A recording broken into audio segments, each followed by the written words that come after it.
Hello friends, நம்ம favourite சீரியலில் அடுத்து என்ன சுவாரஸ்யமாக நடக்குதுன்னு பார்க்குறீங்க. ஐயோ என்ன இது பெரிய ட்விஸ்ட்டாக இருக்கே அப்படின்னு சொல்லிட்டு இந்த சுடர் இருக்கா இல்லையா, அவளுக்கு அப்படியே வியர்த்து விறுவிறுத்து போயிடுது. ஏன்னா இவ்வளோ ஒரு சங்கடமான சூழ்நிலை மாட்டிக்கிட்டோமே அப்படின்னு சொல்லிட்டு. ஏன்னா இவளுக்கு வந்து இங்கே மனநலம் சரியில்லாமல் இல்லவே இல்லை. இவ சரியான டுபாக்கூர் வேலையை பார்த்துங்கிறா. எல்லாரையும் ஏமாத்தின்னு எப்படி சொத்தை ஆட்டியா போடலான்னு சொல்லிட்டு இவ பிளான் பண்ணிங்கிறா. ஆனால் இவளுக்கு வந்து எப்படியாச்சும் சரியாயிடணும் அப்படின்னு சொல்லிட்டு இவருடைய அப்பா இருக்காரே நம்ம கதிரேசர், அவர் இருந்துக்கிட்டு எந்தெந்த ஹாஸ்பிட்டலுக்கு போக முடியுமோ அந்தந்த ஹாஸ்பிட்டலுக்கெல்லாம் அவளை கூட்டு போய் எப்படியாச்சும் சரி பண்ணிடணும் அப்படின்னு சொல்லிட்டு பேசிட்டு இருக்காரு.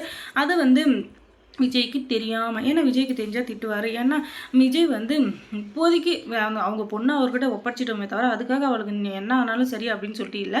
ஆனாலும் அவங்க பொண்ணு அவங்க கூட இருக்கட்டும் அப்படின்னு சொல்லிட்டு விட்டு வந்துட்டாரு. ஏன்னா இப்போ இருக்கிற சூழ்நிலையில் மல்லி தான் அவருக்கு மனைவியாக இருக்காங்க, உங்களுக்கு குழந்தை அப்படின்னு சொல்லிட்டு வெண்பா இருக்கா. அதனால் வேறு யாரும் நம்ம வாழ்க்கையில் தேவையில்லை அப்படின்னு சொல்லிட்டு அவர் ஒதுங்கி இருக்காரு.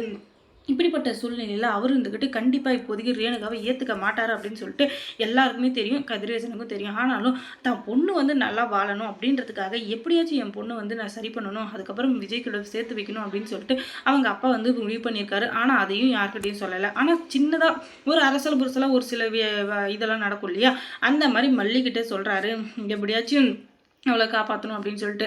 இப்போ வந்து அவர் ஒரு பெட்ரூமில் உட்காந்துட்டு யோசிச்சுட்டு இருக்காரு, என்ன பண்ணலாம் எது பண்ணலாம் அப்படின்னு சொல்லிட்டு. அந்த நேரம் பார்த்து நம்ம மல்லி இருந்துக்கிட்டு காஃபி கொண்டு வந்து, சார் உள்ளே வரலாமா அப்படின்னு சொல்லிட்டு கேட்க, என்னம்மா நீ என் பொண்ணோட உயிரவே நீ தான் காப்பாற்ற போகிற, என் பொண்ணுக்காக எவ்வளோ கஷ்டப்படுற, அப்படி இருக்கிற சூழ்நிலை ஏமா நீ என்னை சார்னு கூப்பிட்ற, அது எனக்கு ரொம்ப கஷ்டமாக இருக்குல்ல, அதனால் அப்பான்னு வாய் நிறைய கூப்பிடுமா, அப்போ தான் நீ என் குலசாமி மாதிரி நான் உன்னை நினச்சிப்பேன் அப்படின்னு சொல்லிட்டு சொல்ல, சரிங்கப்பா அப்படின்னு சொல்லிட்டு. அப்பயும் அவளுக்கு வாயில் வரல, கொஞ்சம் கொஞ்சமாக தான் அப்பா அப்படின்னு சொல்லிட்டு கூப்பிட்றான். நீ வந்து எனக்காக இவ்வளோ உதவி பண்ணிட்ட, இந்த ஒரு உதவியும் பண்ணு, என் பொண்ணு வந்து என் கூட வந்து சேர்ந்துட்டா, அது எனக்கு சந்தோஷம் தான், இல்லைன்னு சொல்ல. ஆனாலும் நல்லபடியாக குணமாகணும் அப்படின்னு சொல்லிட்டு எனக்கும் ஆசை இருக்காதா ஒரு பெத்தாப்பனா.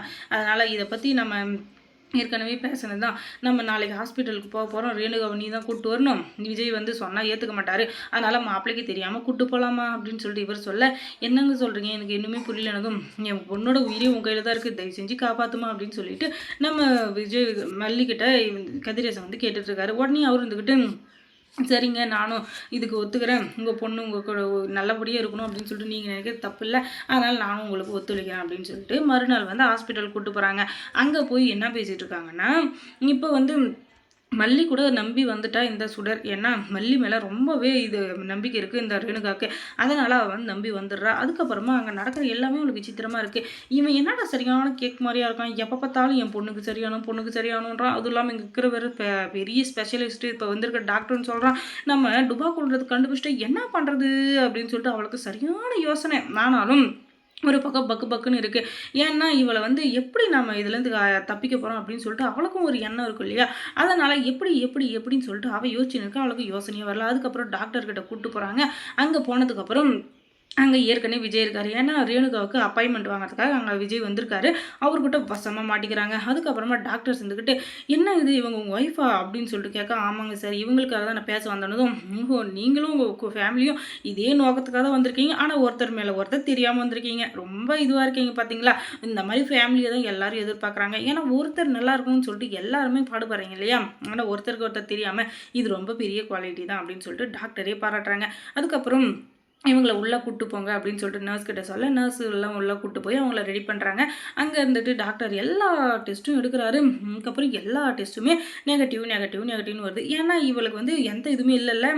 இப்போ மனநிலை சரியில்லாத இருக்கவங்களுக்கு ஏதாச்சும் ஒரு டெஸ்ட் எடுக்கிறப்ப அதில் பாசிட்டிவ் அப்படின்னு வரும்ல, எதுவுமே பாசிட்டிவ் இல்லை, எல்லாமே நெகட்டிவ் தான் வருது.